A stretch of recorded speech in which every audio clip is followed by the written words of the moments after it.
The next guy is a role player. I think he could play and earn more, although I'm skeptical of that because of his age. He's 28. He's entering his 8th year in the league, but he comes in on a short contract. This is tight end Austin Hooper. We know what he's done in the past. We know that Josh McDaniels loves tight ends. We're not talking rookies today, but Michael Mayer is going to be here a long time. Mm. So again, he's a role player. I think if he plays well in 2023, he could get, an extended deal, a 2 or 3 year deal.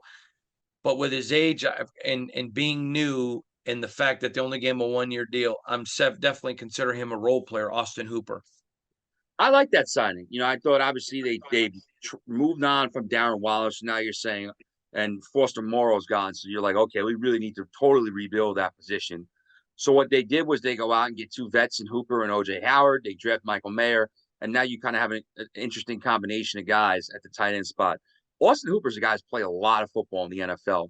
He's had some successful years with some subpar quarterbacks at his previous stop. So it's not like you're worried about a guy who he needs to be with the best of the best to contribute. Josh McDaniels is going to utilize his tight ends. There's going to be formations where there's two of them on the field at once. Um, Michael Mayer, they're expecting him to contribute from day one, but they need one of those other two vets to step up. And given OJ Howard's injury history, I think he's more of a complementary piece at this time.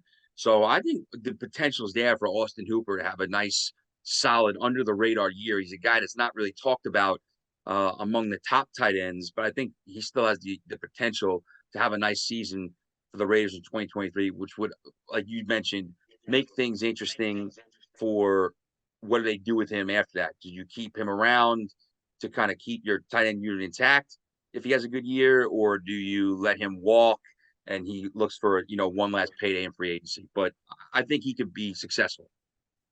Yeah, I'm going to tell you right now, in a few weeks, we're going to be doing a podcast talking about Raiders to watch, guys who could take, the net could really surprise some people. And he's going to be one name. I think he's going to have a really good year.